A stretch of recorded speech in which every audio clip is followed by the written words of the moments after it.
لوگ نمازوں کی تبلیغ کرتے ہیں نا جی، میں نمازیں جو صحابہ نے پڑھ میں اسی پر ہی تقریر کروں نا تو سارا ناموس رسالت کی طرف بات چلی جائے گی جی۔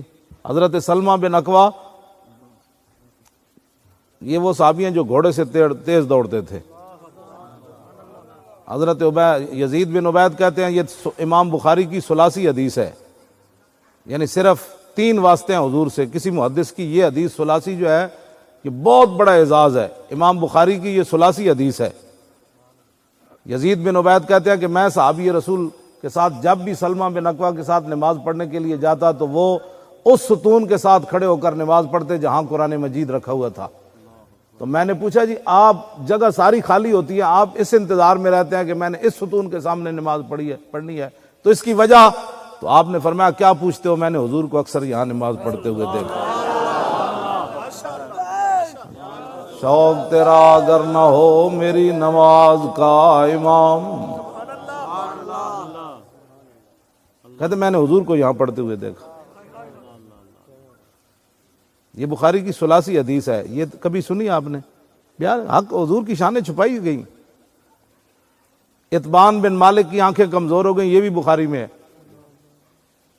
انہوں نے عرض کی حضور آپ میرے گھر تشریف لائیں، ایک جگہ آپ نماز پڑھیں تاکہ میں اس جگہ پر نماز پڑھا کروں۔ تو میرے آقا نے یہ تو نہیں فرمایا نماز تو نے خدا کی پڑھنی ہے اور خیال میرا رکھنا ہے۔ شوق تیرا اگر نہ ہو میری نماز کا امام، شوق تیرا اگر نہ ہو میری نماز کا امام، شوق تیرا اگر نہ ہو میری نماز کا امام، میرا قیام بھی حجاب میرا سجود بھی حجاب۔ تو میرے آقا نے فرمایا اچھا میں آؤں گا آپ کے گھر، حضور آنکھیں میری کمزور ہو گئی ہیں تو میں گھر میں نماز پڑھنا چاہتا ہوں، تو آپ ایک جگہ آئیں تو میں اس کو جائے نماز بنا لوں گا۔ آپ میں جب بھی میں کھڑا ہوں گا تو میں کہوں میرے آقا نے یہاں پڑھی تھی، میرے آقا نے ایسے یہاں رکوع فرمایا تھا، حضور نے ایسے ہاتھ اٹھائے تھے، حضور بیٹھے ایسے تھے، حضور نے اس دن لباس ایسا پہنا ہوا تھا، حضور کی زلفیں یہاں تک پہنچی ہوئی تھی۔ شوق تیرا اگر نہ ہو میری نماز کا امام، حضور نے سلام ایسے پھیرا تھا، رخسار مجھے ایسے نظر آئے تھے، پھر حضور نے ایسے پھیرا تھا، وہ چٹائی پھر ایسی تھی اس دن، حضور نے وضو یہاں فرمایا تھا۔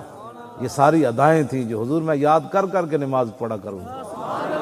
شوق تیرا اگر نہ ہو میری نماز کا امام، میرا قیام بھی حجاب میرا سجود بھی حجاب۔ واہ کلندر واہ، کیا بات کر گیا۔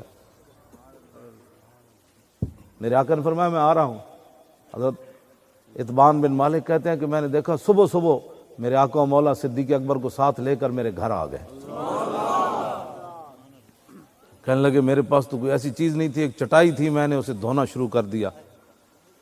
تو میں نے کہا جی جناب کیا نوش فرما، کیا کھائیں گے، کیا کھائیں؟ حضور نے فرمایا چھوڑو کھانے پینے کی بات، پہلے جس کام کے لیے بلایا ہے وہ کام تو کرواؤ۔ صحابی کہتے ہیں میں نے وہ چٹائی دھوئی اور حضور کھڑے ہو گئے اور حضور نے نماز پڑھائی۔ ہاں جی، یہ باتیں ساری جو ہیں، پھر نماز کی باتیں تو یہ بھی بیان کرو نا، کیوں جی؟ انس بن مالک کہتے ہیں آخری جو نماز حضور پڑھنے کے لیے ہم پڑھ رہے تھے، صدیق اکبر پڑھا رہے تھے، یہ بخاری کی حدیث ہے، کہتے ہیں حضور نے اپنے گھر مبارک کا پردہ ایسے کھڑکی سے ہٹایا، تو کہتے ہیں جب رسول اللہ نے ہمیں دیکھا تو ہمیں ایسے جیسے قرآن سامنے آ گیا، ایسی مصحف کے لفظ ہیں قرآن حدیث میں، قرآن کا ورقہ سامنے آ گیا۔ فرمایا قریب ففہمنا ان نفتتنا، فرمایا قریب تھا کہ ہم حضور کو دیکھنے کی برؤیت النبی، حضور کو جو ہمیں دیکھنے سے خوشی ہو رہی تھی نا، قریب تھا کہ ہم نماز کو توڑ دیتے، برؤیت النبی۔ ہاں جی، لیکن حضور نے پردہ نیچے کا، حضور نے تبسم فرمایا، کہتے ہیں سارے کے سارے ہم حضور کو دیکھنا شروع ہو گئے، پڑھ نماز اللہ کی رہے تھے، حضور نے پردہ تو اس طرف سے ہٹایا، کعبہ شریف تو ایسے ہے، حضور کا گھر تو ایسے ہے، صحابہ ایسے منہ کر کے کھڑے تھے یا ایسے منہ کر کے کھڑے تھے، اس کا عقدہ تو آج تک نہیں کھلا۔ شوق تیرا اسی تے بڑا بڑا گل ہے، تواڈے تے ہاضمے ہی کوئی نہیں، اسی بیان کریے تے۔ شوق تیرا اگر نہ ہو میری نماز کا امام، شوق تیرا اگر نہ ہو میری نماز کا امام، میرا قیام بھی حجاب، میرا سجود بھی حجاب۔ میرے آقا نے نہیں فرمایا تھوڑی نمازاں ٹوٹ گئی ہیں تسی مینوں ویکھن لگے اے کی کر رہے سی بھائی تسی مینوں ویکھن لگ پے، کیوں جی؟ ہاں